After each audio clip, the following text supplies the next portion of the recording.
Good evening from Newark High School Gymnasium as we step into the Finger Lakes East tonight for a key early season matchup between the Penn Mustangs and the Newark Reds.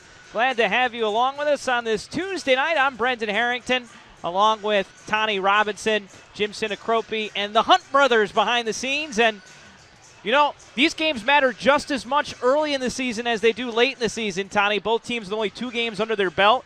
Penn has won 2, Newark has lost 2, but it's a wide-open Finger Lakes East, and so this is a big one tonight. Absolutely. Every single game is going to matter this year in the Finger Lakes East. Really, it's a championship that's up for grabs this year, and so there's going to be a number of teams in the mix, and every game's going to count as we come down the stretch. Well, let's start off talking about the Newark Reds, and a team that started off 0-2. They lost a pair of games over the weekend in the Victor tournament, lost by 15 against Wilson Magnet, and then a 12-point loss against the host Victor. But this is a team that has a lot to replace from last year. Absolutely. This was a Finger Lakes East championship team last year, and there's some big shoes to fill from the team that was playing for them last year. Tyler Collins, Shamar Logans, Akron Rodriguez, and Mitch DeWolf, to name some of the few players that need to be replaced. But they also have some strong players this year. They're going to look to step up. Great shooter in Brian Sharp. There's a strong sophomore, 6'7" center, Taylor Clements. You know, one thing you can't do in this league is you can't coach 6'7". No. There aren't too many teams that have that type of height in the Finger Lakes East. Definitely. And Brian Sharp, a great story in that opener. He dumped in 31 points against Wilson and hit 7 threes. So that's going to be a key early for Penn to make sure that they can be able to find Brian Sharp on the floor. Let's talk about this Penn team, a team that last year had its first winning season in 8 years. And they won 11-9, 7-7 in league play, but Marty Gibson back for his second season. And team got a close win against Waterloo in its opener and then beat up on a weak Bath Haverling squad, but just the way you want to start the year. Absolutely, 2-0 and coming up with, the only win so far this year in the Finger Lakes East was Penn. And we've got a team that's balanced in terms of a couple seniors surrounded by 3 sophomores that were up from the JV squad. They're really going to be led by the senior guard, Sean Emerson, who could really fill the stat line for him on the offensive end of the floor. Emerson had a game-high 22 points in that win over Waterloo, averaging 15.5 over the first 2 games. Penn will be a little bit short-handed this year on the basketball front, an injury to a terrific athlete in Austin Fingar, who's got a full-ride scholarship to play lacrosse at Cornell, and he's actually going to be having shoulder surgery later this week for a torn labrum. So Penn and Newark getting ready to do battle in a key FL East matchup. We're going to step aside for the national anthem, and we'll come back and have your starting lineups. So stay with us right here on Finger Lakes 1 TV.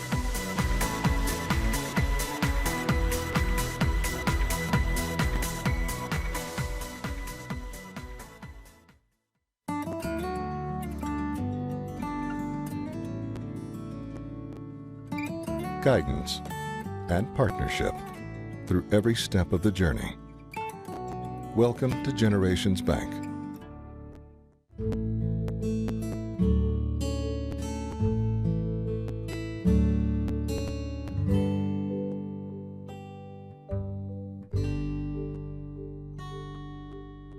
Good luck to all of our student athletes this high school sports season. Big enough to have degree programs that will take me where I want to go. And small enough that I don't have to travel alone. Big enough that I can take classes from anywhere. And small enough to get the support I need to succeed. Big enough that there's always something going on. And small enough that I'm never just a face in the crowd. Finger Lakes Community College.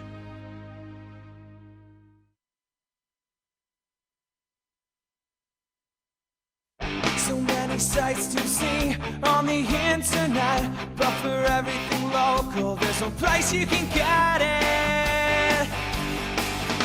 At FingerLakes1.com. Come on over to FingerLakes1.com. Make us your homepage. News, weather, sports, and fun. Log on to Finger Lakes 1. Local news from over 40 sources, custom local weather, over 10 hours of live broadcasts and podcasts every week on your computer, tablet, television, or smartphone. 24 hours a day, 365 days a year. www.fingerlakeswine.com. Come on and join the fun, log on to Finger Lakes Wine. www.fingerlakes1.com.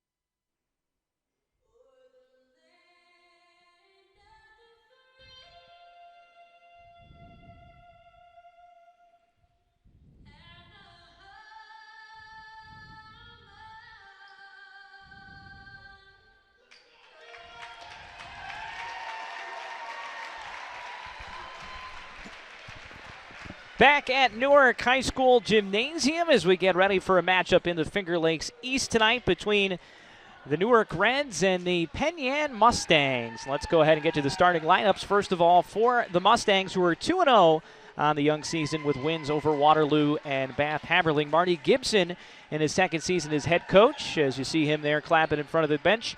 He took over actually early in the season last year, right around this time, early December, for Jay Hollister, who resigned. And so now Marty Gibson at the helm right from the start this year. In the backcourt, it'll be Sean Emerson, a 6'1", 175-pound senior, averaging 15.5 points per game, along with Desmond Batten, a 5'10", 160-pound sophomore. Tanner Irwin will start at the 3 guard, a 5'11", 195-pound senior.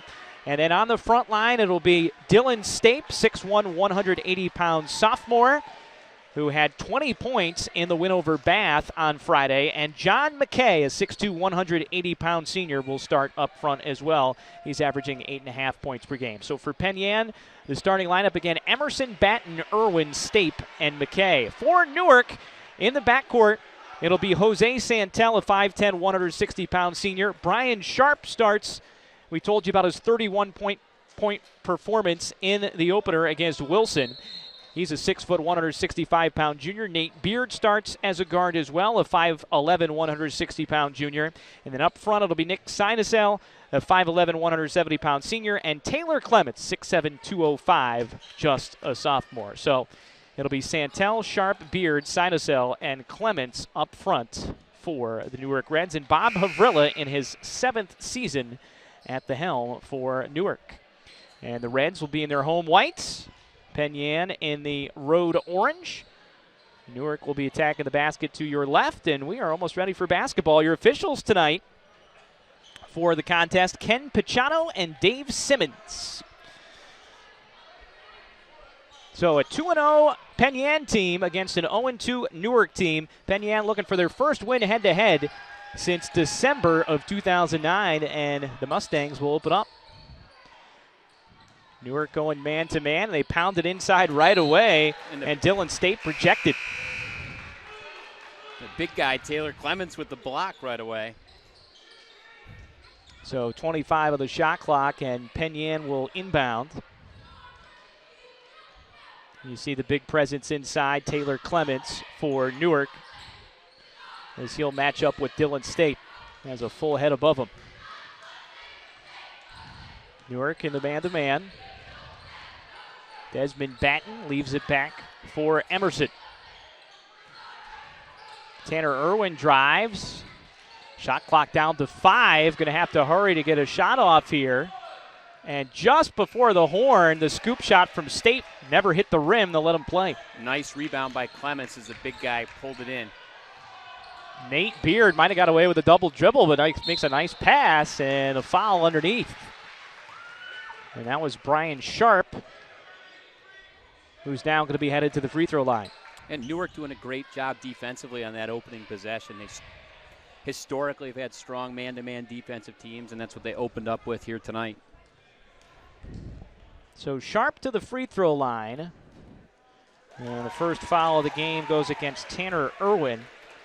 Penn Yan team that's playing a little short-handed tonight.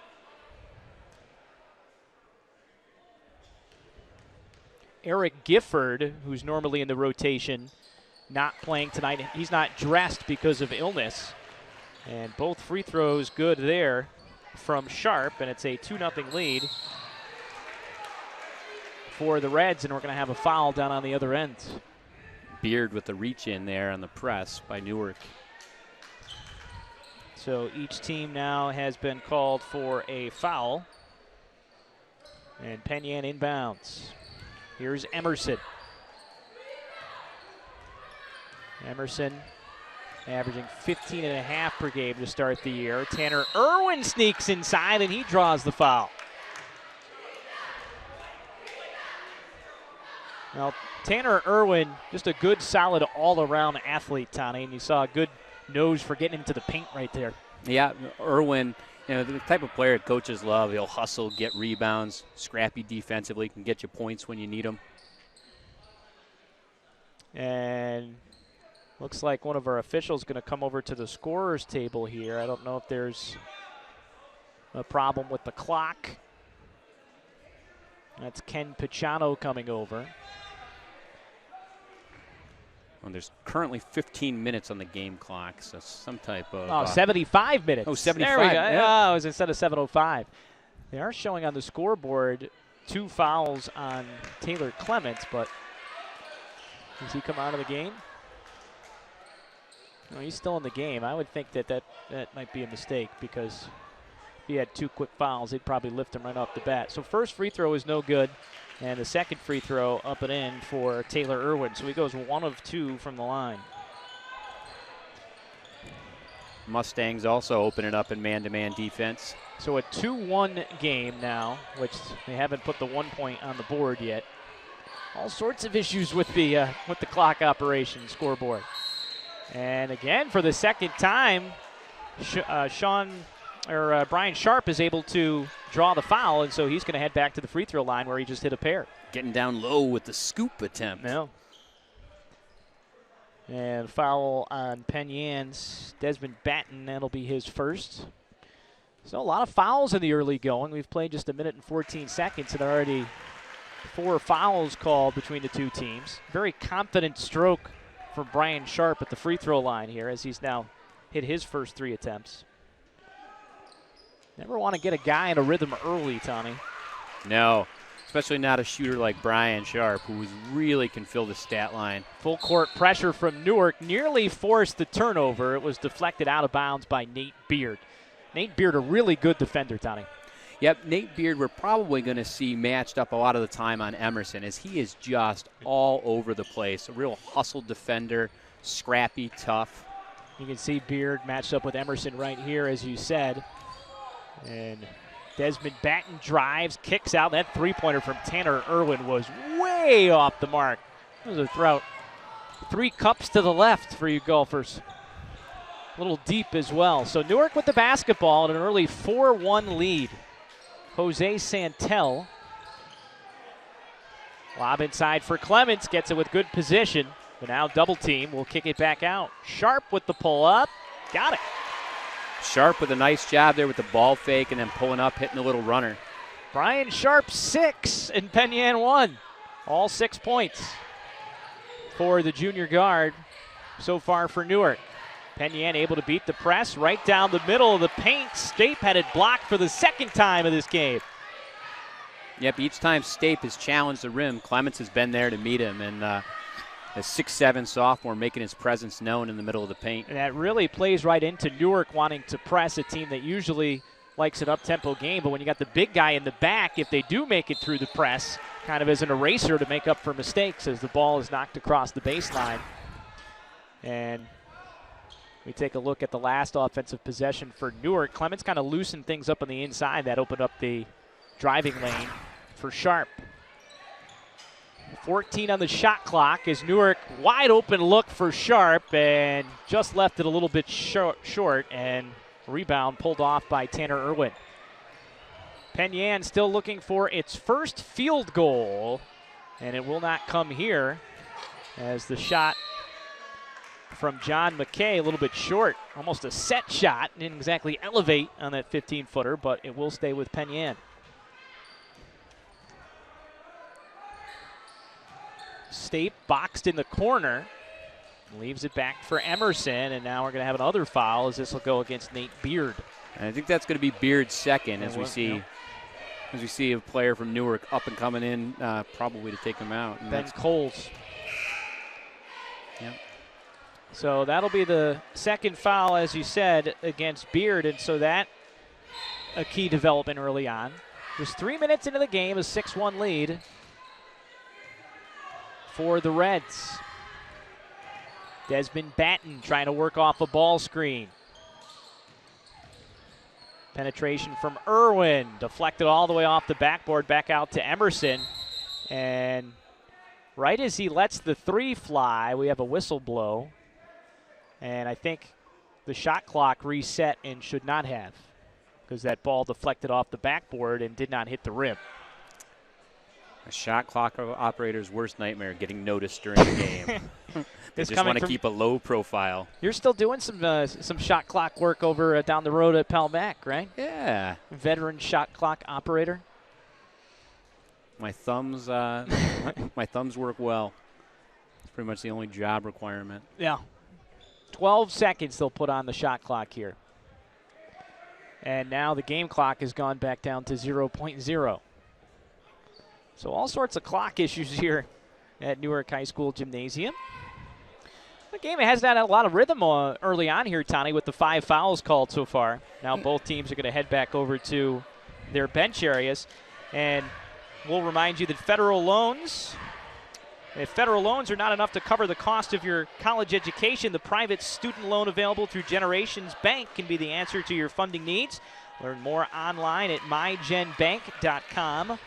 or call 315-568-5855. All right, looks like we figured it out. 5:13 left to play in this first quarter. 6-1 lead for Newark. Penn Yan will inbound with just 12 on the shot clock.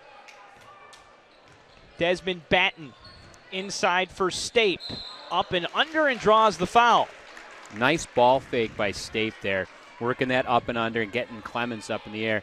And that's definitely going to be 2 on Clements. We said before they had 2 on the board, but we didn't think it was his second. And yeah, this will be his second. And so foul trouble early on for the Newark Reds. 2 key players picking up 2 quick fouls. And now at the free throw line, Dylan Stape able to convert. And as Penn Yan's been a little bit cold shooting from the outside, Clements has been a difference maker early on at the rim. You know, with him having to come out with the 2 fouls, we'll see whether or not that opens up some driving lanes for the Mustangs to get to the basket. So both free throws good for Stape. 6-3.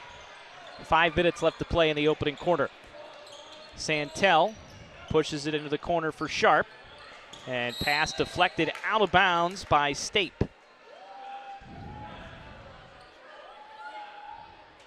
Still 24 on the shot clock. So you see Ben Coles, he's coming off the bench.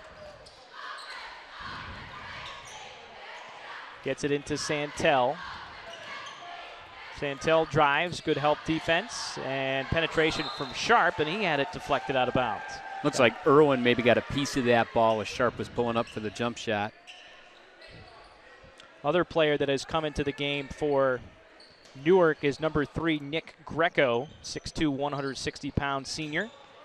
Ball all the way to the backcourt, where Sharp will track it down. Santel really trying to force him left, you can see there. Batten down to 5 on the shot clock. Santel now is able to go right, but that would have been a shot clock violation. They'll let him play, though. 3-on-2, awkward-looking pull-up shot from Batten.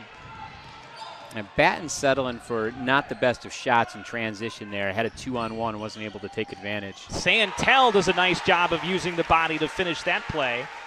And Newark extends it to an 8-3 lead. And we're almost halfway through the first quarter. In fact, we are right now, 4 minutes to play, and Penn Yan still does not have a field goal. Spinning and not able to finish State.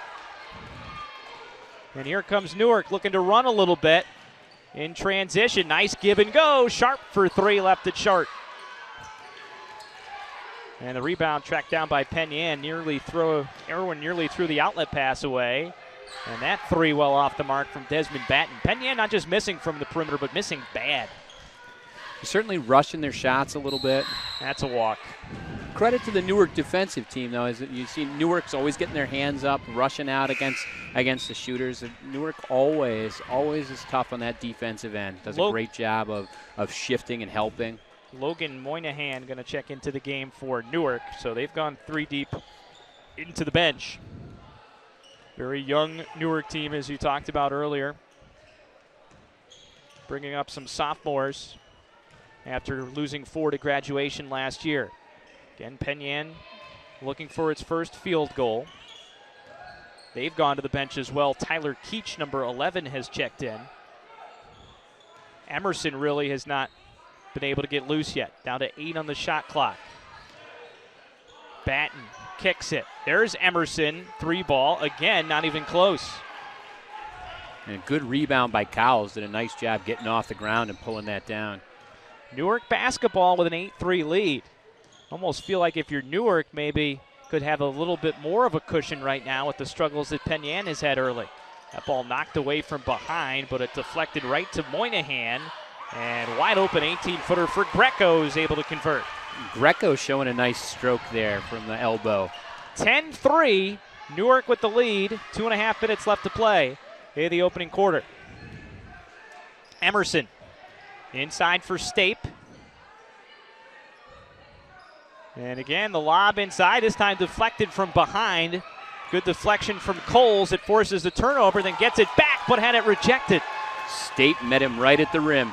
2-on-2 the other way, and we're going to have a foul in transition. And fouls will continue to mount for Newark. Get your degree at Finger Lakes Community College at FLCC. You'll get unique learning opportunities that can prepare you for a great career and give you real-world experience as you earn your degree.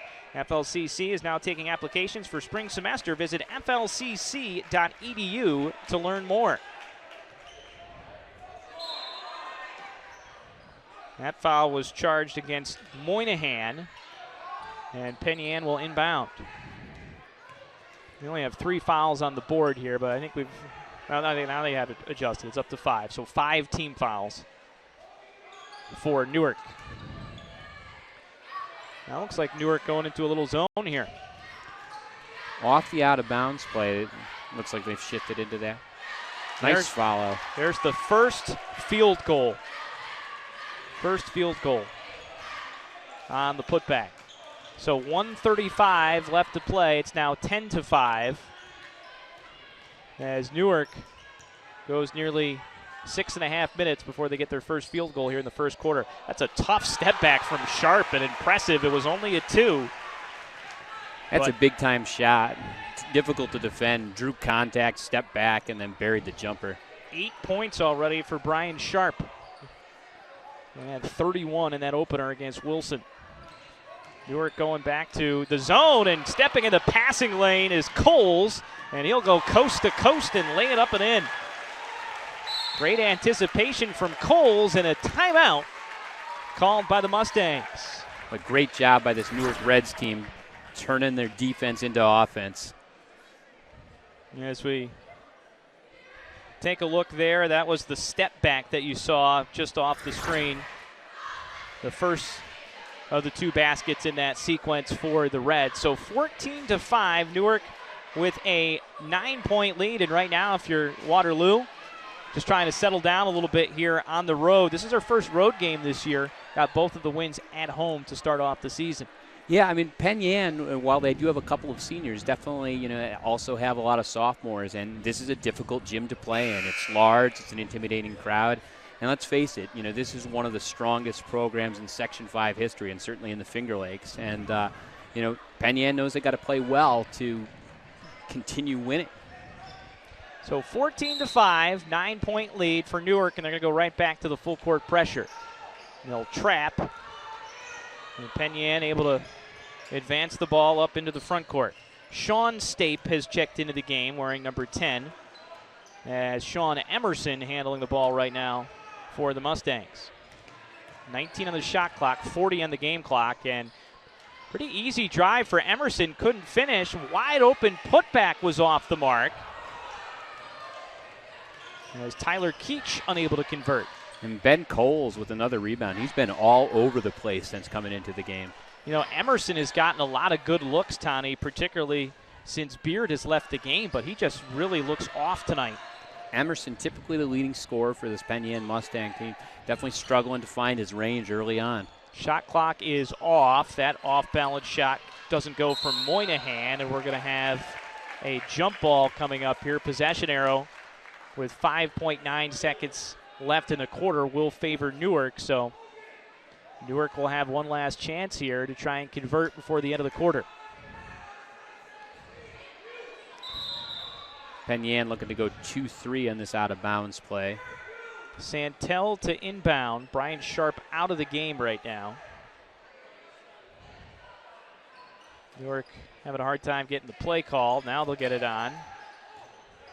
And pass deflected. 3 seconds left. He had a little bit more time for a couple more steps as he heaves up the shot from beyond half court. But that'll do it for the first quarter. A 14-5 lead for the Newark Reds behind 8 points from Brian Sharp. We'll step aside and be back with the second quarter after this on Finger Lakes 1 TV.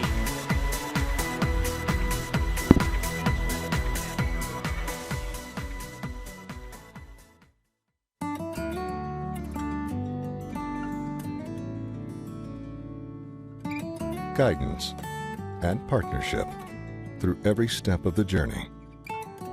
Welcome to Generations Bank.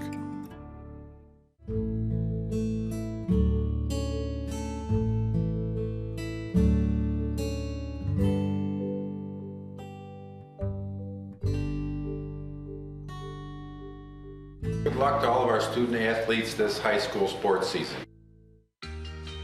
Big enough to have degree programs that will take me where I want to go.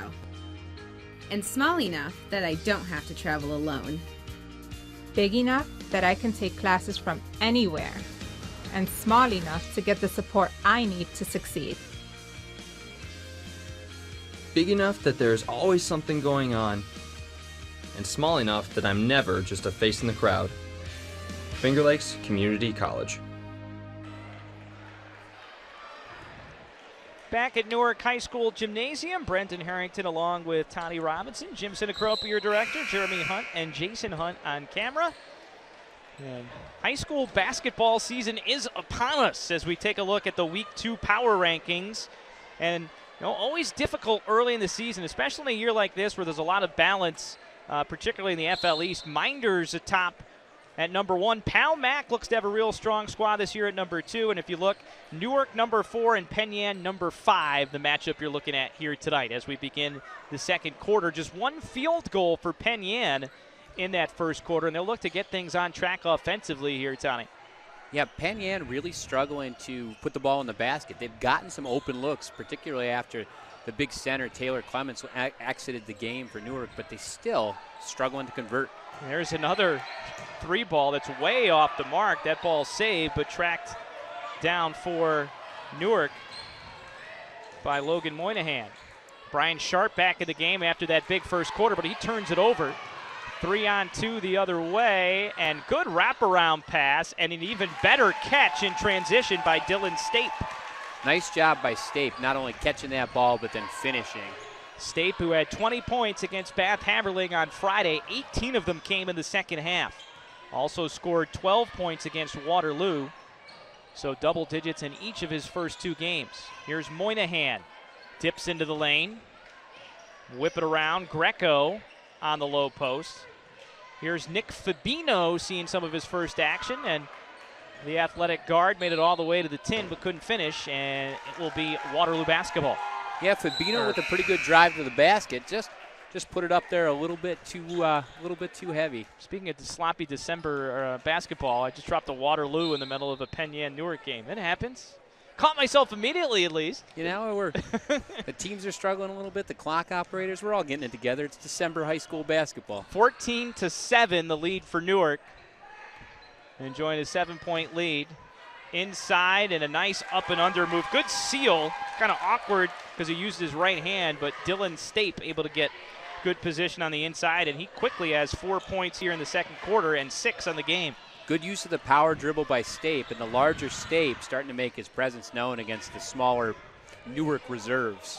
And a lefty 3-ball flying there, and that's off the mark from Ben Coles. In transition, Emerson trying to get going. Left it short, fouled the shot, and leaves it back for Stape, who lays it up and in. Stape again favoring that right hand on the left-hand side of the basket, but still finding a way to finish. 6 straight points from Dylan Stape to open up the quarter, and all of a sudden it's a 3-point game. And Newark looking to get things settled down.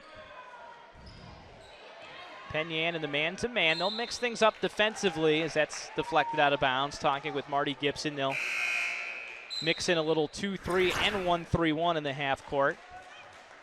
You look in transition on the nice shovel pass from Sean Emerson to Dylan Stape on the replay. Back to live action. Sharp throws it away, and somehow I think Newark's going to hang out of the basketball, but no, a travel is called. They get Fabino with the travel. Nice hustle by Coles trying to track down that sloppy pass, and then we have... Yeah, it all started with the poor pass, and that's a couple turnovers now that originated with kind of unforced mistakes from Brian Sharp. So he's also scored 8 points, but has been a little careless with the basketball. Chance to get within 1 or maybe even tie it here for the Mustangs. They're going to pound the ball inside again to Stape. Inside out, 3-ball, but again, the ball way off the mark. Desmond Batten that time. Yeah, I don't think a 3-ball has come close to finding the mark so far for Penn Yan. No, Penn Yan definitely struggling with the outside shooting. Anything other than right around the rim, and they've been struggling to finish. 5 minutes, actually about 4:52 now left to play in the first half. Fabino got caught in the air with nowhere to go, and it leads to the turnover. 2-on-3 the other way. Emerson to the rack, and again can't finish. Out of bounds, and back over to Newark. And you see Emerson throwing up his hands in frustration there. Clearly, you know, he's struggling a little bit to finish, and it's frustrating for him. Typically one of the stronger players for this Penn Yan team, and you've seen him get to the basket well, just not able to convert so far. Some light 2-2-1 pressure from Penn Yan.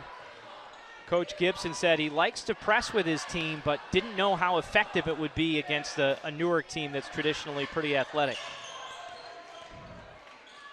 Santel was cut off, and now another turnover from Nick Fabino. Nice job by John McKay getting up to his hands in the passing lane to knock down that ball. Now a extended drought for Newark. They have yet to score a point here in the second quarter.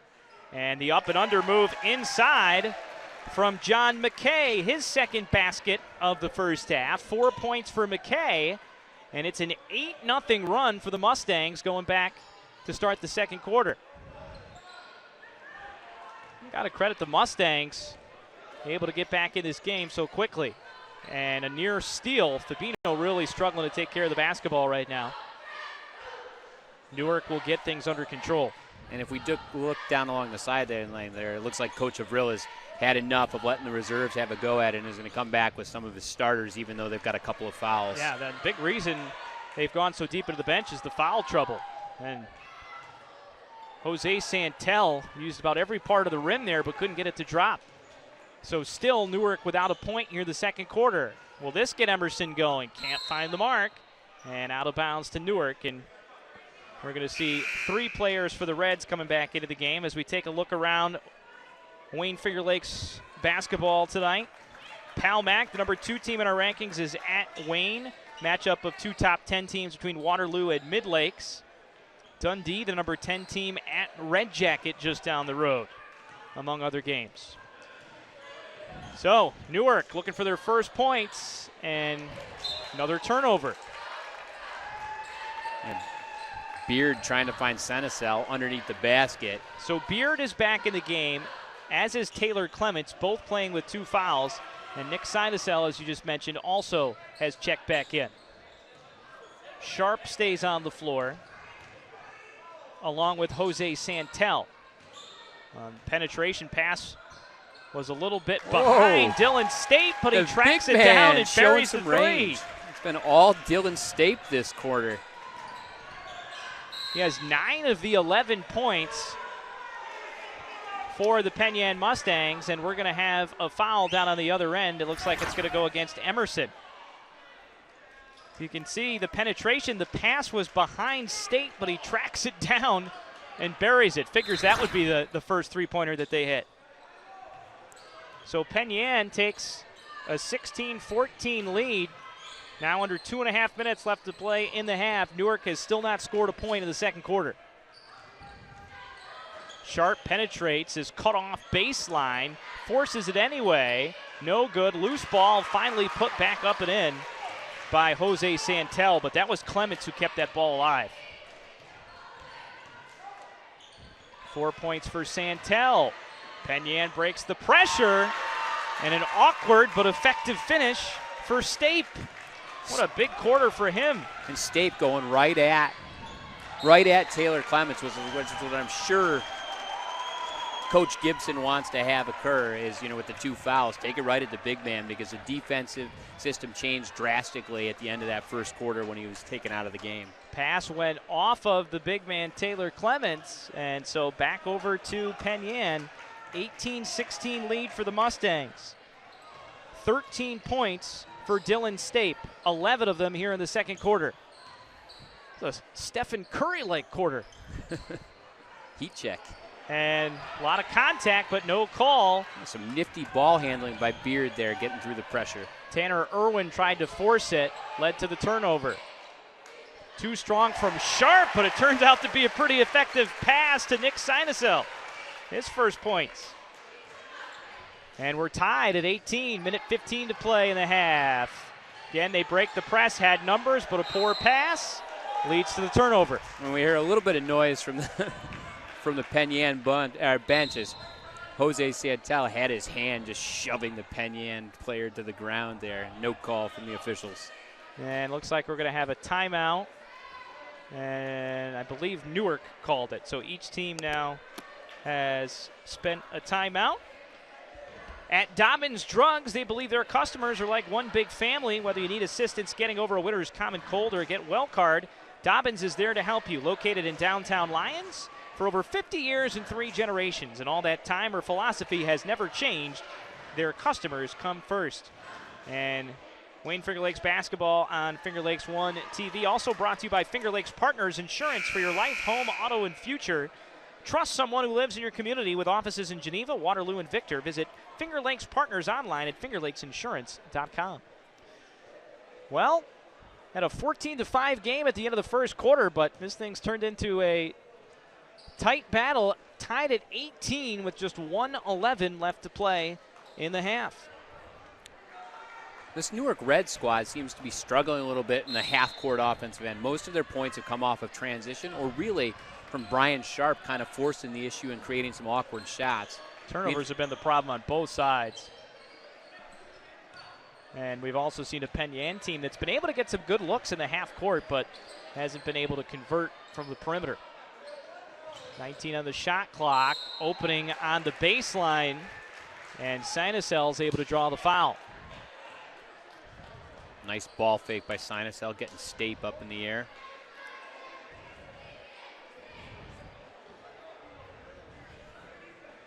Foul is charged to Cade Carbeau. Usually does not see a ton of time, but remember Eric Gifford again not dressing because of illness tonight. And the first free throw from Sinusel up and in. And Carbeau has some size, 6'3", sophomore. One of 3 sophomores on this Penn Yan squad this year. So Newark able to convert both free throws there, and they have scored the last 4 points, and they're back up by 2. Emerson gets it across the timeline. Irwin couldn't finish. I thought the official was holding up his hand, but he was just doing a count, and then Emerson drives, again can't finish. Poked it away from behind, and Carbeau draws the foul. And you can see Emerson continues to look really frustrated. It's interesting. One of the, I covered college basketball for a long time, and now doing some high school games. You really see kind of the maturity level where kids get so much more frustrated so much more easily at the high school level. Just the lack of experience with that, as the first bucket up and in from Carbeau on the free throw. Well, and Emerson just doesn't seem to be able to get the lid off the basket. He's tried a couple of shots from the outside. He's gone to the basket. He's just frustrated with his ability to not convert. Both teams doing a pretty good job of converting at the free throw line. Newark is 6 for 6, and Penn is 5 for 6. Here's a turnover. Nice steal by Irwin. Oh, and it was poked away right the other way by Moynihan. 4 on 3 into the front court, and that's a nice finish from Jose Santel. Jose Santel hanging in the air and finishing with the right-hand layup. And we're down to just 6 seconds left in the half, down 2, and a wide open look, and that's how the half will end. And fittingly, it is Dylan Stape capping off a 13-point second quarter effort. He leads all scorers with 15. And in the second quarter, Penn outscores Newark 17-7.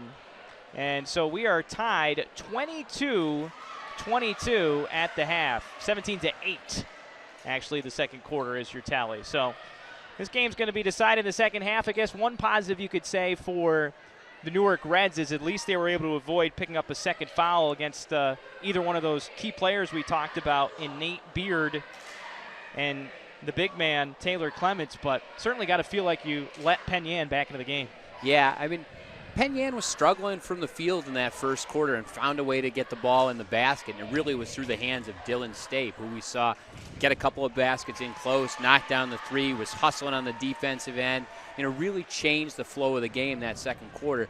Even after Newark brought the starters back in, Penn was still able to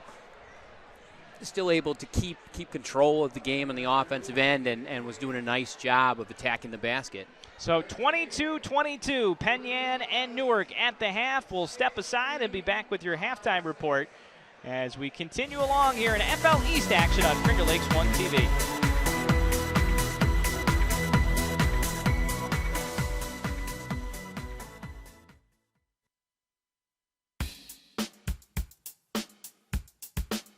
Tonight's live broadcast of Section 5 High School Basketball is brought to you by Generations Bank.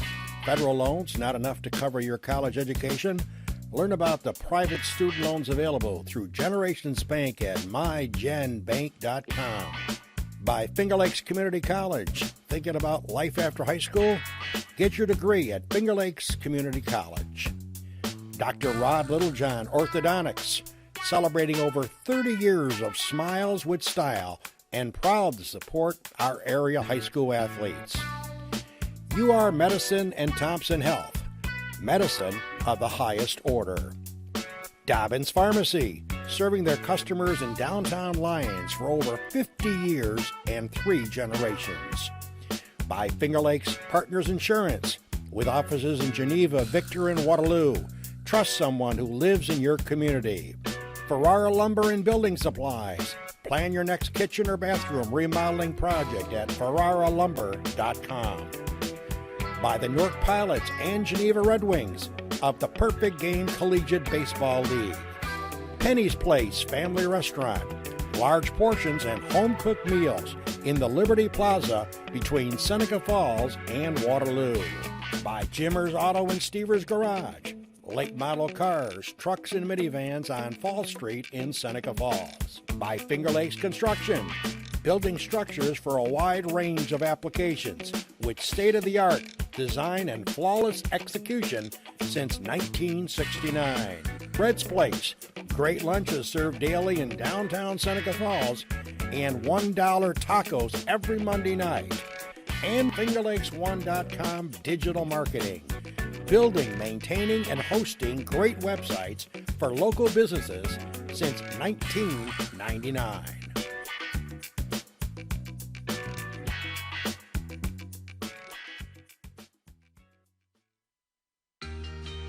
Big enough to have degree programs that will take me where I want to go. And small enough that I don't have to travel alone. Big enough that I can take classes from anywhere. And small enough to get the support I need to succeed. Big enough that there's always something going on, and small enough that I'm never just a face in the crowd. Finger Lakes Community College.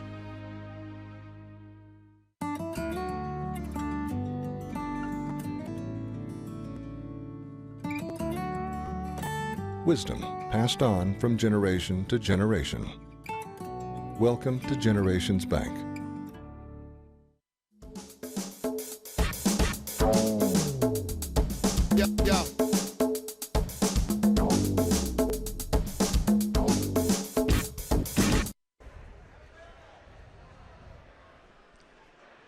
Back at Newark High School Gymnasium, it's the Finger Lakes Community College halftime show, and we are deadlocked at the Deuce Deuce. Penn and Newark tied 22-22, and an entertaining second quarter especially. And really the story in that second quarter was the spark that Dylan Stape provided for that Penn squad as he scores 13 of his 15 points in the second quarter. Yeah, Stape had a really nice run in that second quarter. Did a good job attacking the basket. Was scrappy. Did a nice job of handling some difficult passes from his teammates and finding a way to finish. I think you referenced it a couple times. A little bit of an awkward, kind of scoop finish around the basket, avoiding defenders, and sometimes non-traditional, using the right hand on the left-hand side, but finding a way to get it done. She told Coach Gibson that Sean Emerson, his leading scorer, would have a goose egg at halftime and his team would still be tied. I think he probably would have signed on the dotted line for that. Absolutely. And we saw Emerson a little bit frustrated during that first half at times. We'll get a look at a replay here. Taking a look at some of the first half action. Damage early on. Actually, this was in the second quarter where Sharp missed it in the putback from Sinusel. And this coming down the stretch at the end of the half. That was that great finish from Jose Santel. And then Penn was able to get a wide open layup right at the closing seconds there with about 2 seconds left in the half from Dylan Stape. So that accounts for the score at deadlocked at 22-22. Haven't seen a lot of good looks from this Newark squad in their half-court offense. Most of their points have come in either transition or really from Brian Sharp in that first quarter, kind of creating and sort of forcing his own shots. We saw him cool off a little bit in the second quarter, struggle with turning the ball over. But, I wonder what offensive adjustments we'll see this Reds team make during this second half. Taking a look at the scoring for Newark, Brian Sharp leading the way with 8 points, though all were in the first quarter. Remember, Newark went more than half of the second quarter without scoring a point. A Penn team that went 5.5 minutes to open the game without scoring a field goal. So both teams kind of with prolonged droughts in this one. 8 points for Sharp. Jose Santel has 6 points. And then Sinusel has 4. And then 2 points each for Coles and Greco for the total of 22. On the other side, Stape with 15 of the 22 points. As we mentioned before, John McKay has 4.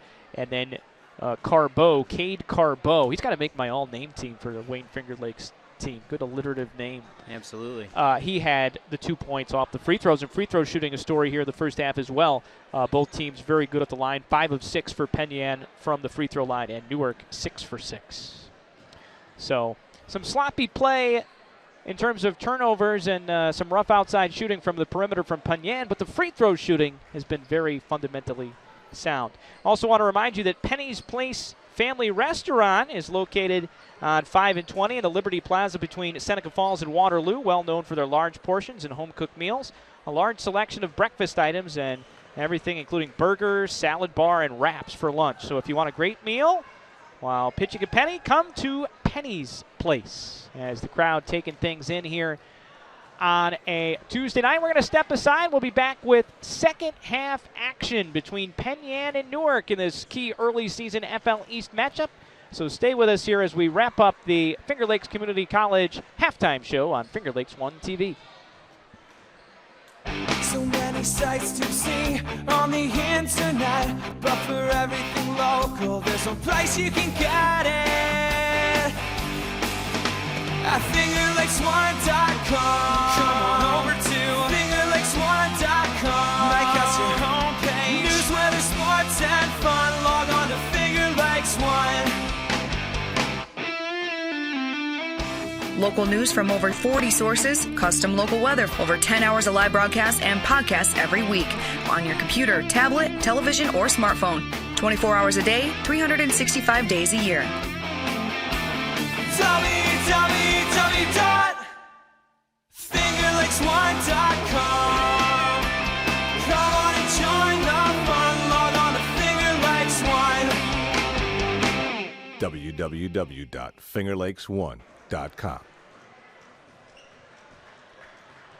Back at Newark High School Gymnasium as we get ready for second half action. Brendan Harrington back with you along with Tane Robinson and Jim Sinacropi, the director, and the Hunt brothers on camera. And big week of basketball coming your way here on Finger Lakes 1 TV. We're going to have action coming up tomorrow night as well. Double header time as we look at the upcoming schedule. Girls are at 6, boys are at 7:30 tomorrow in Geneva as the Minders Blue Devils come to town. And then next Tuesday night, Tani and I will be back a week from tonight as the Red Raiders of Palmyra Macedon take on this Newark Reds team. And then also looking ahead, coming up on Thursday of next week, North Rose Wolcott battling Lions in a key Wayne County League game. So lots of great basketball coming your way as Jim putting together a busier and busier schedule each year. Sounds like things went really well with the season opening tournament. I was in the Bahamas watching the Syracuse Orange play, so sorry, couldn't make it. Boy, what a great time that was. And the surprise was that Syracuse won the tournament. Well, here we're ready for second half action. Newark Reds will open up with the basketball. Starters Santel, Sharp, Beard, Sinacell, and Clements. Penn Yan comes back with Stape, Irwin, Batten, Emerson, and McKay.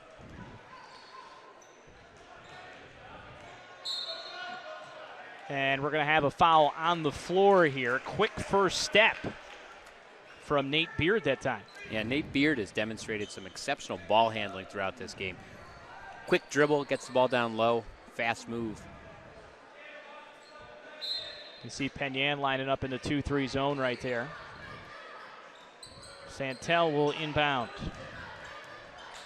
Beard had those 2 quick fouls, but did a pretty good job on Emerson when he was in the game. And easy look there off the out-of-bounds play. Nick Sinacell now with 6. Sinacell's gotten it going a little bit on the offensive end. Didn't score any points in the first quarter and got a couple buckets late, and then that one there.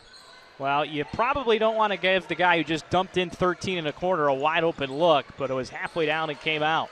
And Penn Yan able to get the steal, but right back to Sharp. He can't finish. And now a 3-on-1 for Penn Yan. You have to convert here. And we're going to have a very late whistle there from official Ken Picciano. So Nate Beard with a great steal on Emerson, who's expressing his frustration. And it looks like Beard stepped on the end line after he stepped picking on the his end. pocket. I thought he was calling a foul, and I was like, my goodness. No, Nate Beard quickly, a couple dribbles, and stepped on the end line. Well, Penn Yan gets the ball back, but you have to finish on a 3-on-1. We've seen both teams really kind of squander transition opportunities, and out of control drive by Batten there. And Newark comes away with a loose ball, but boy, sloppy. Well, we've got young teams early on in December.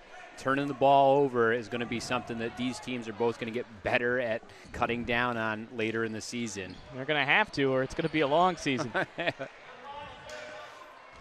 18 on the shot clock, and really no flow to the offense there. And Batten just heaved the shot and couldn't connect. So not the way Penn Yan wanted to start. And the penetration and finish on the other end from Nate Beard. So a strong start to the second half for Beard, his first bucket of the game. And Beard untouched on his way to the basket. Penn Yan's got to do a better job in transition defense. Wide open three-point look from Tanner Irwin. Kind of an awkward looking shot, but goes through the cylinder and it counts for 3 points. And so first basket of the second half for Penn Yan and a 1-point lead for Newark. See the guards on both teams really trying to force players to one side of the court or the other. Make a guy go to his weak hand. Now the 12 of the shot clock. Sinacell leaves it for Sharp. Bam! That's a great job by Sharp. Quick catch, squared up to the basket, and nailed it. Good looking stroke. Real smooth shot there by Sharp. 11 points for Sharp, the first Newark player into double figures, and now a tie-up called by our referee Dave Simmons, and possession arrow will keep it with the Mustangs. Sharp, of course, had the hot hand in that season opener against Wilson, where he poured in 31 points and 7 3-pointers. Newark goes into a 2-3 zone. They get it right to the high post and go high-low, but Stape couldn't finish. And it will go back over to Newark. A little bit too much hesitation there from Stape. I think if he goes hard right up at Clements, there's a good chance either he finishes or draws a foul. It's just a little tentative, but he just drop step and seals as soon as he gets that pass. He lays it up and in, no problem. But sometimes, guys are worried about getting that shot block. So a 4-point lead for Newark, 29-25. They've outscored the Mustangs 7-3 to open up this third quarter. 5:03 left to play in the penultimate quarter. Boy, Penn had 4 people up the floor. They lobbed right over the top of it, and that leads to an easy 2-on-1 of the putback from Taylor Clements, his first bucket. And timeout called by the Mustangs. Second timeout called by head coach Marty Gibson, and he can feel the momentum right now with the Newark Reds, a 31-25 lead. Perfect game collegiate baseball action hits the Finger Lakes this summer with the Newark Pilots and the Geneva Twins in action nightly. Showcasing some of the best collegiate baseball players in the country. Go to newarkpilots.com or genevatwins.com for season ticket packages. Always nice to think about baseball as we work into the winter months, but certainly nothing to complain about on the weather front so far this year. No. People are playing golf. I bet Sinacropi's been out playing golf. December golf. And the weather's been beautiful. It'd be nice to get a little snow around Christmas time. Well, we'll see. You say that now, and then it won't go away like it did last year. So out of the timeout, it'll be Penn basketball. Again, the leading scorer for the Mustangs, Sean Emerson, has been held scoreless so far tonight. Here's Emerson now with a 3-on-2. We'll see if the decision-making's better here. And there's the first bucket. And that can be a big deal for a scorer. Just getting that first basket to go in, get a little bit of confidence boost, let you settle down and relax. 2-2-1. Token pressure from the Mustangs. Newark able to get it across. Here's Beard dribbling around everybody. Shovels it inside, and Clements able to finish. Now Newark with the 2-2-1 pressure. Lead is back up to 6, 33-27. And that's a turnover. We kind of rode him out of bounds, but he never bodied him up. He just kept angling him towards the sideline, and results in the turnover. So we approach the midway point of this third quarter. Santel for Newark almost dragged that pivot foot. Now Penn will go back to the man-to-man. Sinacell, and that's going to be a blocking foul on Dylan Stape. Boy, I'll tell you, we had those 5 fouls called in the first minute and a half of this game, and since then, very few fouls called. That's just the second foul called here in the second half. You see Penn go back to that 2-3, which they've been doing. Ooh, Sharp from deep. Barely drew iron. Probably not the shot selection Coach Chavrilla was looking for. That was just the first foul, by the way, on Dylan Stape. And penetration, Irwin couldn't finish, but an offensive rebound, and Stape draws the foul. But it's going to be on the floor. Couldn't get back up for the shot attempt. Irwin with a good ball fake and then coming around to the left hand, not able to finish, but a good job by Stape tracking it down. And foul's going to be charged to Santel, his first. And the first on Newark here in the second half. Nearly another turnover. Emerson able to get it back down the right edge of the lane. And that could be big if that's going to be on Clements. It'll be his third with 3:34 left to play in the third quarter. As Coach Havrilla talking to himself as he heads back towards the bench. So that'll be the third on Clements, and the first free throw up and in for Emerson. And this could cut it back to 4.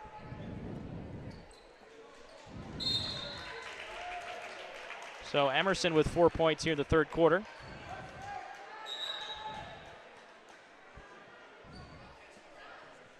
And Penn, this isn't the 2-2-1. Looks like they're going with either some man pressure here or a 1-2-1-1. So we'll see if they're a little bit more aggressive. Man-to-man.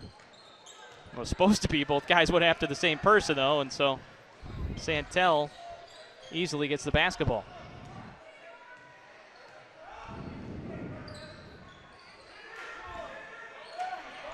And another easy look inside for Taylor Clements. Newark starting to do a pretty good job in the half court of feeding Clements the basketball. Yeah, nice job of finding Clements inside there. Penn was fronting. They just lofted it over the top. Soft catch by Clements. And there's a soft finish from Emerson. Well, we said at the time maybe that bucket early in this third quarter would get him going. He now has all 6 of his points here in the third quarter, and opportunity there for an easy steal. And you can see the Dylan Stape kind of clapping his hands, realizing he needed to come up with that loose ball. There's the lob pass.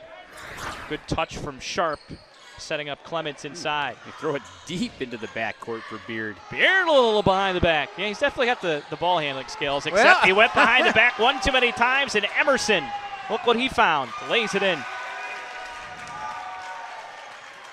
A little too much extra mustard on the hot dog, and he wound up spilling it on his shirt. And the big man with the lefty stroke from the corner. Now that is a difficult shot to defend. If you were 6'7" and you can knock down a 15-foot jump shot, those are the type of things that'll give other coaches in the Finger Lakes East nightmares. And also start getting you some looks at the next level. No doubt. 4-point lead for Newark after that big bucket. That was really a key bucket from Clements, especially now with the turnover. Here comes Newark. Sharp was going to pull the trigger. Same spot for Clements, right between the eyes. Clements really starting to take over this quarter on the offensive end. 10 points for Taylor Clements, all in the third quarter. So the second quarter was owned by Dylan Stape. And now Clements owning the third quarter. Emerson can't finish. He's arguing with the official for a foul. And then a travel from Sharp. Emerson lobbying with the official. I think it was a good no call. And a good job by Dave Simmons there to calmly explain to Emerson why he didn't make a call. 39-33, 6-point lead for Newark. We were tied at 22-22 at halftime. But Newark has led pretty much the entire way in this third quarter. 1:33 left to play in this third quarter. Emerson swinging over for Batten. And now off the foot of Batten, just avoids the violation. And now we're going to get a blocking foul.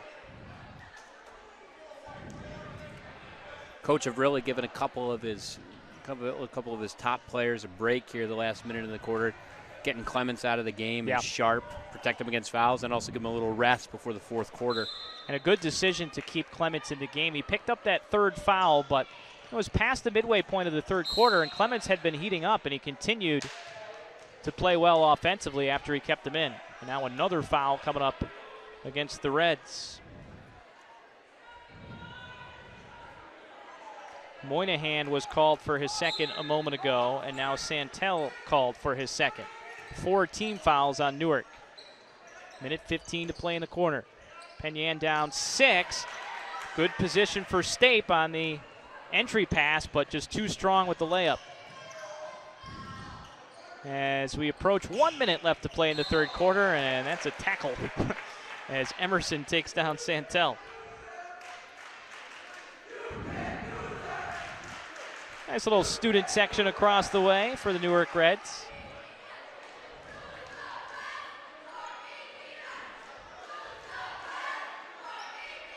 So Newark trying to extend this lead here as we wind down to the third quarter.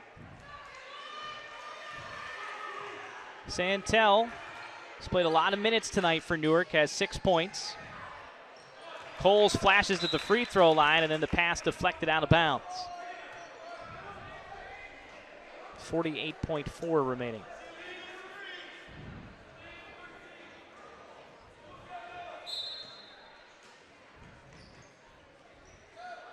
Newark will go zone on the out-of-bounds play. Down to 20 on the shot clock. Swing pass, Beard for Coles in the corner, and Coles out of control, and finally the loose ball picked up by Irwin. And looking at the shot clock and the game clock, virtually identical. So if you're Penn Yan, you can hold for the last shot here if you want, Tony. Emerson penetrates, leaves it for Stape, and he draws the foul. Penn Yan opted to attack, and Newark again fouling. A lot of fouls here at the end of the third quarter. I think ever since I said there was only 2 fouls in the quarter, and turned into a foul fest. That foul will be charged against Nick Greco. So they are spreading them around, though Clements does have the 3 fouls. And the first free throw in from Stape. First point to the second half for Dylan Stape after scoring 13 in the second quarter. So now has 16 on the game to lead all scorers. And rare miss at the free throw line for either team tonight. So now 10 seconds left to play. A 5-point lead for Newark, trying to add to it. Santel. Fabino, he's just a turnover machine. And at the buzzer, bottom! Oh, what a big three-pointer from Desmond Batten. And instead of a 5-point gap at the end of the quarter, it will be 2. And a rough last minute and a half of the third quarter for the Newark Reds team. 39-37 your score at the end of the third quarter. As we watch the finish one more time in plenty of time, and also clearly behind the arc. That's a 3. We'll take a break and be back with the fourth quarter on Finger Lakes 1 TV. That was awesome.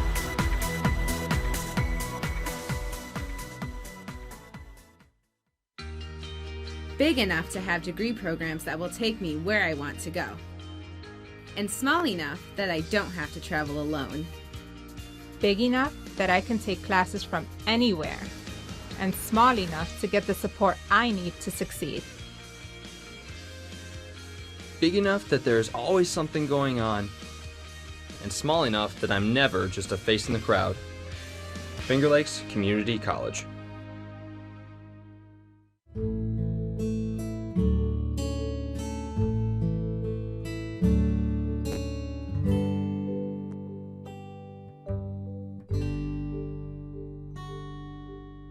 Good luck to all of our student athletes this high school sports season.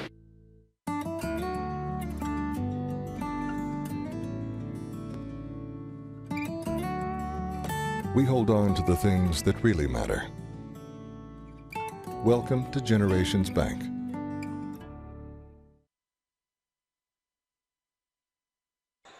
And back at Newark High School as we start the fourth quarter. A 2-point lead for Newark over Penn Yan, 39-37. As the Reds will start off with the basketball. Newark led the whole way in the third quarter, but the gap certainly shrunk right at the end. And the pull-up off the mark from Sharp. But rebound, Fabino. Inside to Clements again with the left hand, and that was halfway down and came out. That was a nice move by Clements. Power dribble to the left and putting it up high off the glass. And it looked like it was going to drop. Irwin, right idea, but the pass was at the knees of Dylan Stape and leads to the turnover. That's waist high. That's a layup. Yep, Irwin, nice court vision, saw the cutter and just couldn't execute that pass.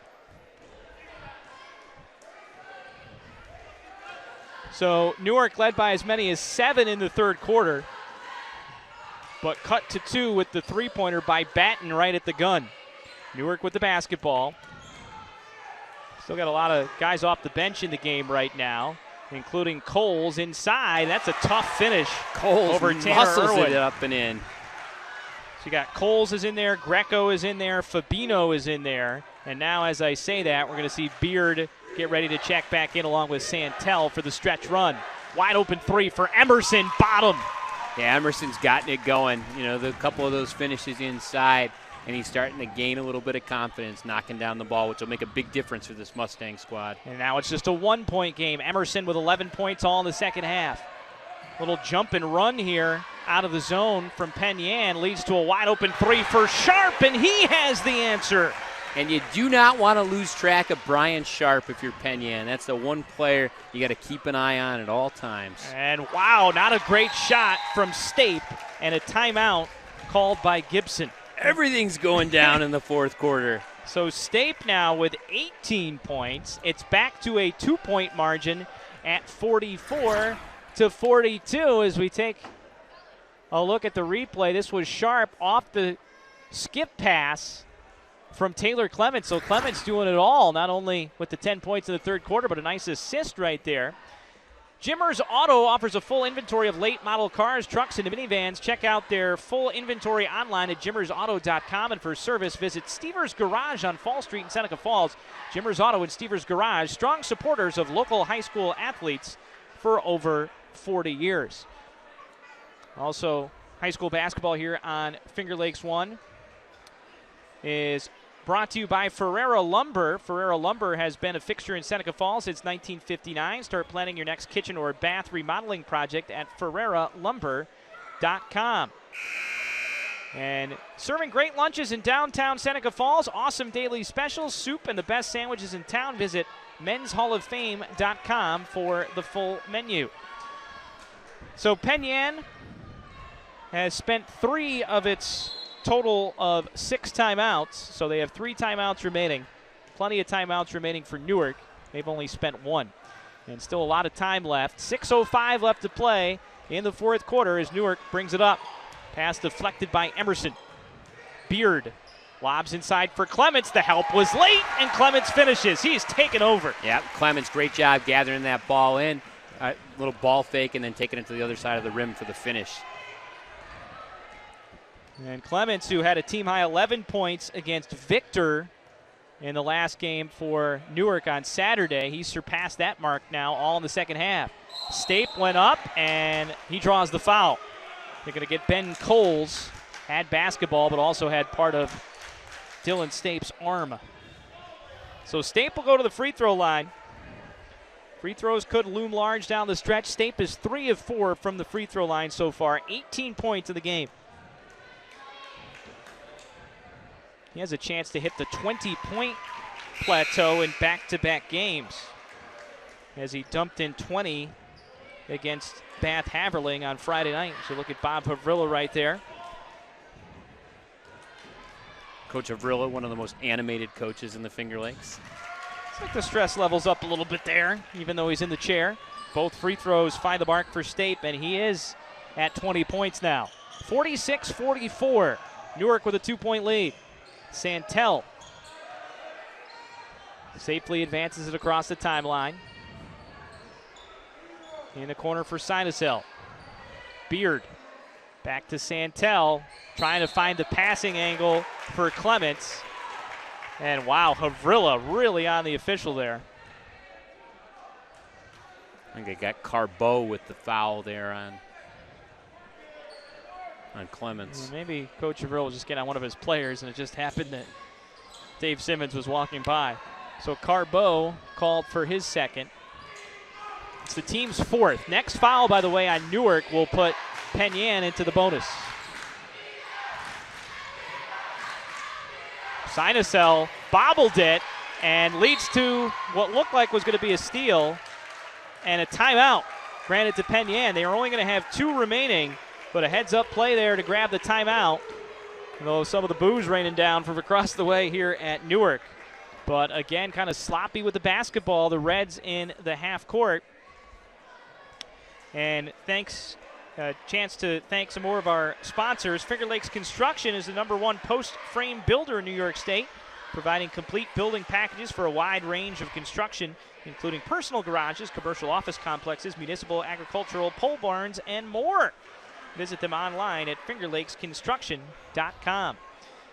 And high school basketball on Finger Lakes One TV, also brought to you by Thompson Health Urgent Care Center in Farmington, which provides acute illness and injury care in a welcoming environment with doctors, nurse practitioners, and physician assistants whose goal is to get you treated promptly and courteously so you can get back to enjoying your life. Learn more at thompsonhealth.com. Make sure you stick around for our Dr. Rod Littlejohn Smiles with Style postgame show. That'll be coming up right after this one, and right now this one very much in doubt. A 2-point lead for Newark, but it'll be Penn Yan basketball with 4:59 to play. Looking to be an exciting finish down the stretch. Newark has led virtually the entire way, a couple times in the second quarter where Penn Yan was able to get a brief lead. And there were two cutters that were right in the same area. Either Emerson or State could have caught that ball and laid it in. And Emerson was not the one who caught it, and probably fortunately that he put his hands down at the last minute. State was able to catch it and lay up it in. 22 now for State. Season high for him. Oh, good shot fake from Sinosol. Great job by Sinosol with that ball fake, getting State up in the air and then finishing. Yeah. Now this turned into a good basketball game as both teams making plays offensively right now. Emerson catch and shoot. Off the back rim, no good. Rebound was kept alive by Irwin, but pulled down by Beard. 2-point lead, and we're going to get a whistle and a foul on the floor.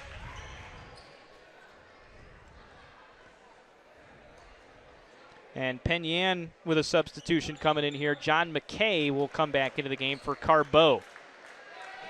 So all the starters are back in for Penn Yan. Irwin, Stape, Batten, Emerson, and McKay. All the starters in for Newark as well. And Beard with the step around, and somehow that didn't drop through. Very quick move to the basket from Beard and just rolled out. So it's Santel, Sharp, Beard, Sinosel, and Clement. So both coaches have gone through their rotations, and as we are just 2 seconds into the latter half of the fourth quarter, 3:58 to play, both teams with their starting lineups out there for the stretch run. And the first free throw up and in. Well, Beard with just 3 points, Tony, but we were talking before the game about he's so much more than a player that you measure by points scored. Defensively, what he's able to do in his ball handling as well. Great defender and just fast and athletic. Looks like they're going to get Clements there with the foul. He definitely, and the big man Clements favoring that right foot a little bit after attempting that block shot. That'll be the 7th team foul, though. This will be a shooting foul, and it will be Desmond Batten to the free throw line. They're only showing it as the 3rd on Clements on the board, but I'm pretty sure they got him earlier with the 3rd foul. Well, I sure thought so too, Brendan. But again, we've had some issues with the scoreboard tonight. So Batten's first free throw finds the mark. His first trip to the line. And second one rims out. And now some contact afterwards, and official Dave Simmons will step in there, prevent any extracurricular activity, and it's going to be a foul going against Penn Yan. I think they're going to get McKay. And that's the 7th team foul, so it's going to be a 1-and-1 on the other end. Well, before that miss from Batten, Penn Yan was 11 of 13 from the line, so still 11 of 14 from the free throw line. Which is really excellent shooting from the free throw line at any level, not just the high school level. And Newark hasn't missed yet. They're 8 for 8, and there goes that. Front end of the 1-and-1 miss, but a jinx. Key offensive rebound. Clements has struggled at the free throw line so far this year. It was just 1 of 4 from the line against Victor. And ball went off the bottom of the basket, stayed in. That was after Coles ran into the wall. Now Coles gets it back and can't hit the three. Coles hit that wall hard and managed to get up and be able to take that shot pretty quickly. Hit the wall hard, and he threw the ball at the rim hard. Here's Beard with the steal going the other way. Boy, he is quick. Almost missed that layup. And timeout called by Newark. So Bob Havrilla will spend the timeout. And Beard is a guy who's got the quick hands and a nose for the ball. And that was a big play in this basketball game. Penn Yan with the ball down 3. Watch this. Boop! I'll take that as he swipes it right away from Sean Emerson.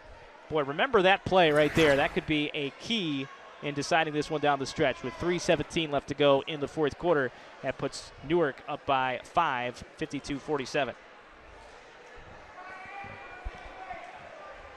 Again, the Dr. Rod Littlejohn Smiles with Style postgame show coming up after this. Dr. Littlejohn and his outstanding orthodontic team share a common goal to ensure the overall wellness of each of their patients through orthodontic care. They utilize the latest technological advances, including Invisalign and Excellident. Check out their website at littlejohnortho.com and stay tuned after the game tonight for the Dr. Rod Littlejohn Smiles with Style postgame show. Let's take a look at the upcoming schedules there.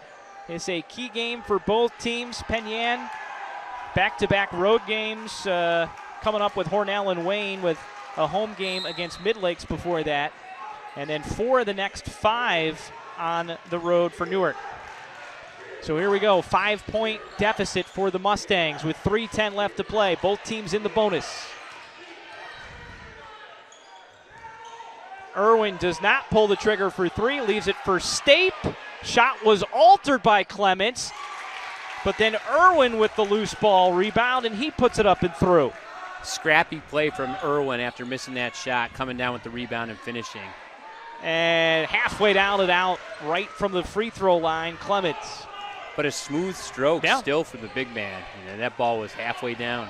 52-49, Penn Yan down 3. Newark goes man-to-man. Irwin splits the defense, kicks it. 3-pointer on the way from Batten, no good. What an offensive rebound. Irwin hesitates and then leaves it short.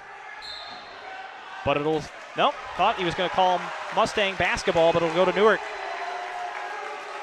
With 2:20 to play. Mustangs. This is the 2-2-1 that they'll use here. I think Santelli able to get it right in the middle. Lob pass inside, but Clements couldn't finish. And we're going to have a reach-in and a foul called against Penn Yan, even though there's a lot of basketball right there. Tough call. Absolutely. Brutal for this Penn Yan squad. That's going to send Ben Coles to the free throw line. So Newark had hit their first 8 free throws before Taylor Clements missed the front end of a 1-and-1. This is another 1-and-1, and that one wasn't even close. Ball still being batted around like a volleyball out there. Oh my goodness! And guess who? Beard did it again, and Clements he went for the scored dunk. it, and the foul. Big Taylor Clements was trying to throw it down, but adjusted nicely to the contact and was able to control and finish that ball. Not quite a dunk, ended up laying it in, but an important bucket for this Newark Reds team. And I'll tell you, 2 key plays down the stretch. What's the common thread? Nate Beard with the steals in either case. And certainly the big man Taylor Clements playing a big role there, as he was going for the dunk, and he was still able to finish and draw the foul. And he'll try and finish off the old-fashioned 3-point play, and he does. 15 points all in the second half for Taylor Clements. And the lead is 6, 55-49. You want to say it's a must score for Penn Yan, but they really need a hoop. And they'll get one! And the foul! What a tough finish that was from Desmond Batten. He was hit hard. A tough finish by Batten. A little wound up there, though. Turn around and jawing at Nate Beard after finishing that basket. Not really necessary at this point in the game. They got some ground to make up still. And again, I think the adrenaline level's high on both teams, and we got some 16 and 17-year-old kids out there. 55-51. And now a three-point game. So what a big answer that was for Batten with the old-fashioned three-point play. So the teams exchange three-point plays, and a three-point lead.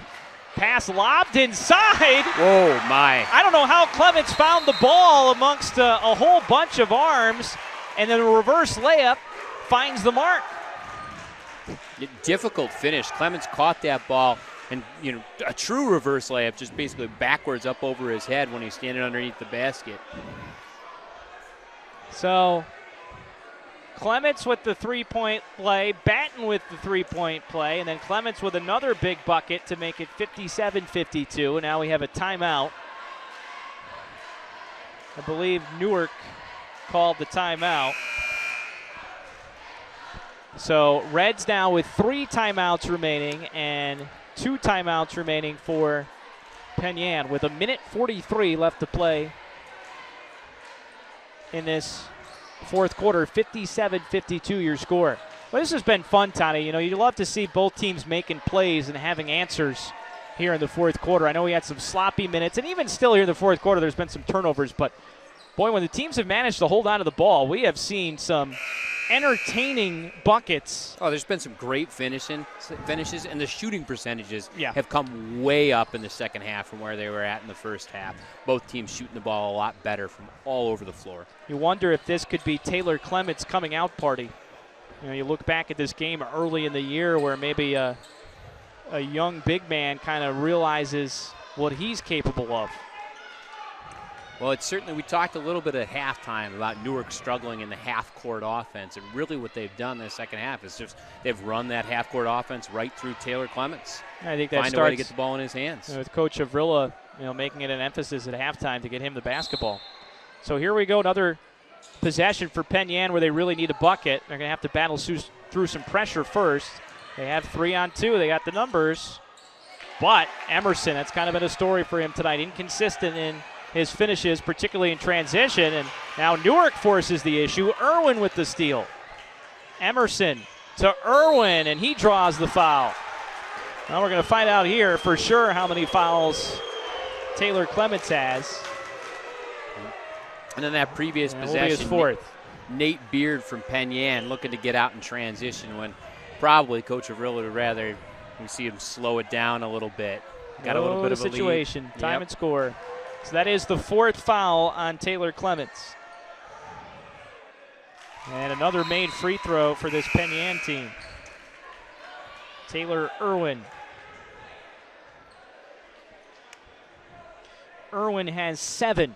And if he can hit this free throw, it'll be a one-possession game once more with 1:22 left to play. But couldn't connect. And a strong rebound from Clements. Clements has been tough on the glass also. Probably closing in on a double-double. Well, he was tough with that rebound. He was tough on that finish on that three-point play. And now he's still walking a little gingerly as he makes the walk down to the free throw line on the other end. 17 points for the sophomore, all in the second half. 10 in the third quarter, 7 here in the fourth quarter. He's 1 of 2 from the free throw line.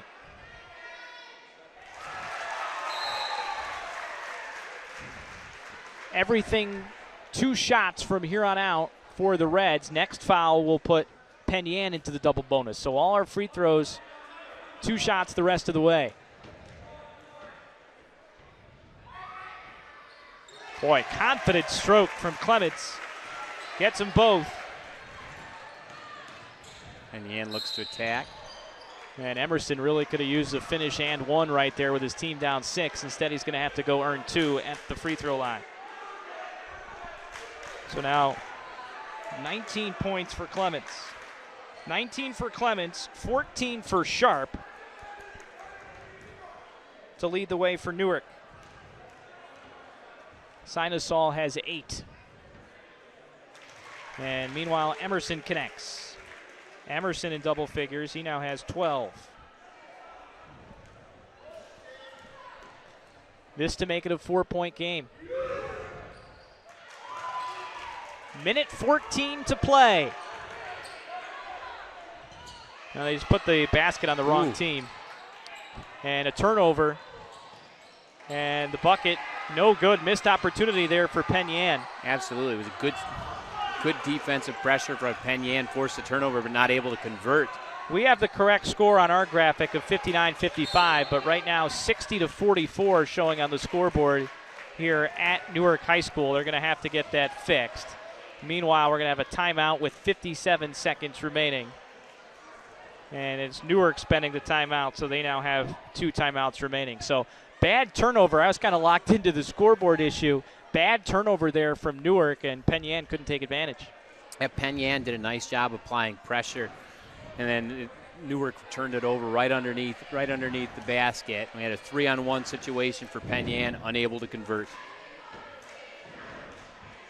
Well, we've seen a lot of free throws coming down the stretch here, and it's going to continue to be the story. 57 seconds remaining. There's 24 on the shot clock. Newark basketball. Both teams in the double bonus situation, and if you're Penn Yan here, do you play for the stop, Tommy?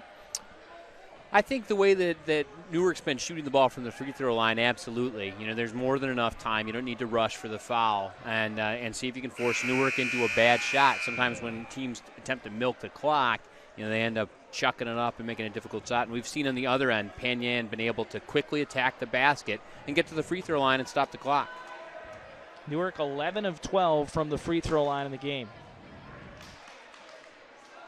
So Penn Yan comes out of the huddle. Cade Carbeau has come out on the defensive end. And John McKay on the bench. They're going a little offense-defense here. The other 4 starters still out there. Meanwhile, all the starters in there for Newark. Santel. 55 to play in regulation, 20 on the shot clock. 4-point lead for the Reds. Penn Yan looking to trap. It's a 3-man trap. And Newark's going to spread it out and try and use the clock. Why foul there? Not at that point. No. You know, if you've already let 20 seconds go off the clock, you're going to go ahead and let him go. You don't go in between like that. Yeah. They let 13 seconds go off the clock. There was just 11 remaining on the shot clock, and then they foul. So I don't think that is what Coach Marty Gibson had in mind. And meanwhile, Santel's going to make him pay at the free throw line. No, I mean, sometimes you might look for, okay, we go for the quick steal and we don't get it, then we foul immediately. But rarely you're going to let, 10, 12 seconds roll off the shot clock and then commit a foul. 8 points for Jose Santel, and the lead is 6, 61-55. Well, Irwin, falling out of bounds, commits the turnover. And now you have to foul. Key time running off the clock here. Nobody went to try and foul Sharp, and they let about another 7 or 8 seconds go off the clock before they committed the foul. Well, it's a learning experience for Penn Yan on end-of-game situations here these last couple possessions. Now just 23.5 seconds left, and all Santel has to do is make 1 of 2 free throws, and it's a 3-possession game. It's going to be awfully difficult for the Mustangs. And on the other end, Emerson had a look at an open 3, chose to opt to try and hit Irwin in the corner instead, and ended up causing the turnover. Yeah, that's the thing where, tomorrow after the disappointment of the game is worn off a little bit, you really sit down and maybe look at the film and some of these end-of-game situations. And those are scenarios that coaches usually don't get to start working into their practices, until we get into the latter parts of the season, January, February. There's just too many other things that they need to cover at this point in the season. How about Newark? I mean, let's be honest, a school that's not known for its free throw shooting prowess in recent years. They've put on a clinic today. And that shot off the mark. It's an 8-point game. Irwin going to take another 3 and hit, and timeout Penn Yan. So that will bring it from 8 back to 5 at 63-58. 1 timeout remaining for Penn Yan as Irwin now gets into double figures as he has 10. But absolutely, Brendan, the free throw shooting from the Reds has just been phenomenal. So they're 9 of 10 in the second half, and for the game, I have them as 15 of 16 from the free throw line. Just don't see that a lot in high school basketball these days. You really don't see it at many levels of basketball. And Penn has been very good at the free throw line as well. So part of the reason why you see a game that's 63 to 58. Hope you had the over, Tommy. If anybody can find over-under lines on Wayne Finger Lakes basketball, then that would be impressive. So, just 10.7 seconds remaining as Newark looking to pick up its first win of the season and a league win. This is their first league game, so they would go to 1-0.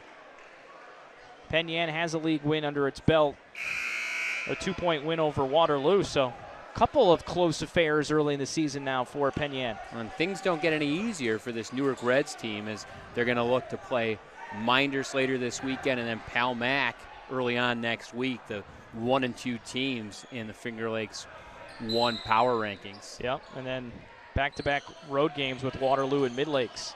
Full court pressure from Penn and nearly a steal, but now valuable time coming off the clock, and this will probably do it. Final 3 seconds will come off the clock, and the Newark Reds earn their first victory of the season behind a huge second half from Taylor Clements. And the final score is Newark 63 and Penn 58. We're going to step aside, and we'll be back with your Dr. Rod Littlejohn Smiles with Style postgame show. So stick with us right here on Finger Lakes 1 TV.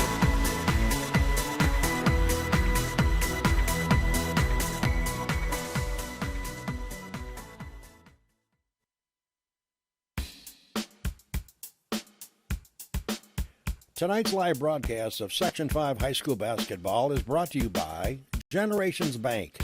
Federal loans not enough to cover your college education? Learn about the private student loans available through Generations Bank at mygenbank.com. By Finger Lakes Community College. Thinking about life after high school? Get your degree at Finger Lakes Community College. Dr. Rod Littlejohn Orthodontics. Celebrating over 30 years of smiles with style and proud to support our area high school athletes. UR Medicine and Thompson Health. Medicine of the highest order. Dobbins Pharmacy, serving their customers in downtown Lyons for over 50 years and 3 generations. By Finger Lakes Partners Insurance, with offices in Geneva, Victor, and Waterloo. Trust someone who lives in your community. Ferrara Lumber and Building Supplies. Plan your next kitchen or bathroom remodeling project at ferraralumber.com. By the Newark Pilots and Geneva Red Wings of the Perfect Game Collegiate Baseball League. Penny's Place Family Restaurant. Large portions and home-cooked meals in the Liberty Plaza between Seneca Falls and Waterloo.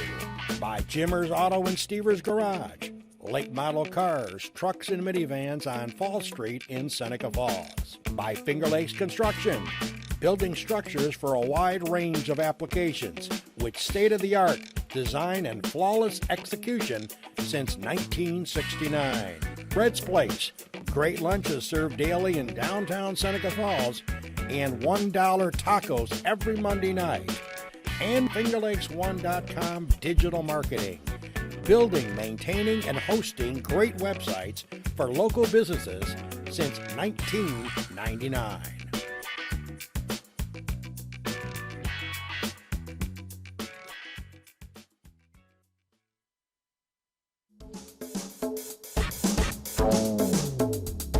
Yeah.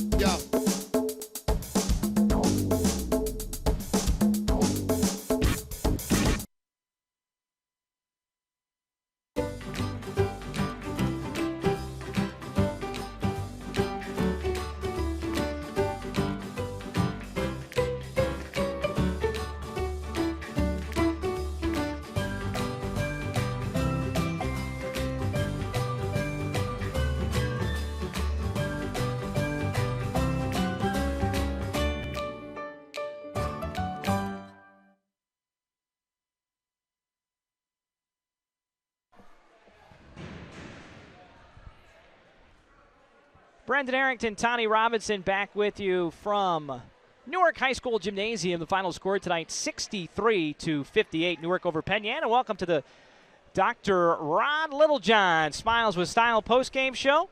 And big win for Newark here as they win by 5, 63-58. We're going to bring in a guest on the postgame show now, Taylor.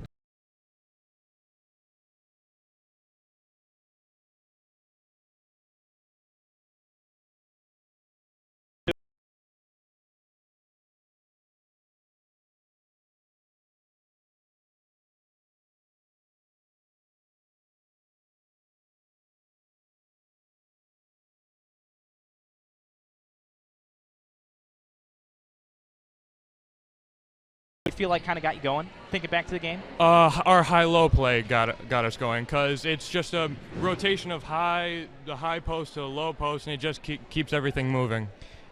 You look confident with your outside shot today. You hit a couple on the baseline, and that seemed to kind of transfer to the free throw line as well. Oh yeah, that's almost all I work on in practice. It's my jump shot, my low post stuff, everything. I have to work on it all. Now, there was a couple real big plays in the game that both involved you and Nate Beard, where Nate was able to get a key steal, feed you the ball, and it looked like you were going up for a dunk there. Yeah, I tried to. it just got people got up there with me, but it was close. You finished though. That's Yep. the important part, right? How has it been? You know, as you've made the adjustment to varsity basketball, first as a freshman, now as a sophomore, in terms of your confidence and your aggressiveness? Oh, my confidence has grown a lot. I mean, as a freshman, I was really nervous because I didn't want to screw up as much, but now I have a lot more confidence in what I'm doing, and it's just comes natural to me. How do you use this win here today going forward? I mean, the confidence we have will go forward, and how I play is always going to stay the same.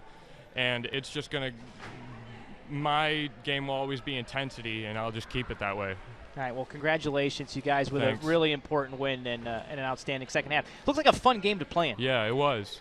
All right, well, congratulations, Taylor. We appreciate it. Nice job, Taylor. All right, that's Taylor Clements joining us here on the post-game show. And, boy, he was strong in the fourth quarter, 17 points. And you can tell he's still pretty hyped there after the game. And seems to have a pretty good understanding of the game of basketball, too. We hear him breaking down the high-low a little bit there. Absolutely, and he did some smart things out on the court. You know, he talked about the fact that, hey, we're going to try and get me the ball, and if I don't have a good look, I'm going to kick it out to the guards. And we saw him doing that during the course of the game. And really, you know, that was the key to that second half, was he just kind of took over the game offensively. And then, of course, on the other side of the ball, you know, we talked about it in the pregame, you know, the hustle and the defensive effort of Nate Beard really came through for the Reds team at a kind of a critical point where he came up with some big steals. And that was just a huge momentum shift. It certainly would have been exciting to see Clements throw it down, and you could tell he was a little disappointed about it, but an exciting play, and certainly finishing the basket is all that matters. Yeah, 3:17 left to play. It was a 3-point game at the time when Nate Beard had that beautiful steal against Sean Emerson, scored on the other end, and Newark immediately called a timeout. And then another big play coming at the 1:58 mark. It was a 3-point game again at the time, and that's when Beard got the steal in that crazy sequence in the backcourt where the ball was being batted around, and he managed to get it to Clements, who went up for the dunk. Didn't dunk it, but was able to finish and then hit the free throw as well. So those, I think, were the two key plays coming down the stretch, and in the end earned Newark this victory. Taking a look at some of the final point totals. These are unofficial. We weren't able to confirm downstairs. But Clements, I did confirm 17 points for Clements to lead the way for Newark as we take a look at some of the upcoming games, and we'll get back to the scoring in just a second. Minders and Geneva tomorrow night, varsity doubleheader. The girls at 6, the boys to follow at about 7:30. And then coming up next week, Tony and I will be back with Palmac against Newark, which is going to be a key matchup here in the FL East. And then looking ahead, North Rose Wilka against Lions coming up next Thursday night. But just to finish up my thought there, Clements had 17, Brian Sharp with 14. I have Jose Santel with 10 points. And on the other side, leading scorer, I did confirm this downstairs, Dylan Stape with 22 points. He did kind of slow down a little bit in the second half. Remember, he had that huge second quarter. We had 13 of his 22 points in the second quarter. So, and then I also had Emerson scoreless in the first half, but he did manage to finish with 12, and then Tanner Irwin finished with 10 points. So, all in all, it was a good basketball game. It was. It was, we talked about it, kind of the first quarter, it was like, they're struggling a little bit, but it's a heck of a finish and some exciting plays down the stretch from both teams. And with some young players on both squads, it's going to be, we talked about the fact that really the Finger Lakes East title is up for grabs this year. And I wouldn't be surprised to see either of these two teams in the mix as we come down the stretch later in the year. Yeah, definitely. Well, thanks to everybody behind the scenes. Again, thanks to all our sponsors. Jim Sidicropi, our producer-director tonight, and Jeremy and Jason Hunt running cameras behind the scenes, and what turned out to be a pretty entertaining basketball game here from Newark High School Gymnasium. So again, for Tani Robinson, Jim Sidicropi, our entire gang, I'm Brendan Harrington, 63-58. The Newark Reds pulled out, and good night on Finger Lakes 1 TV.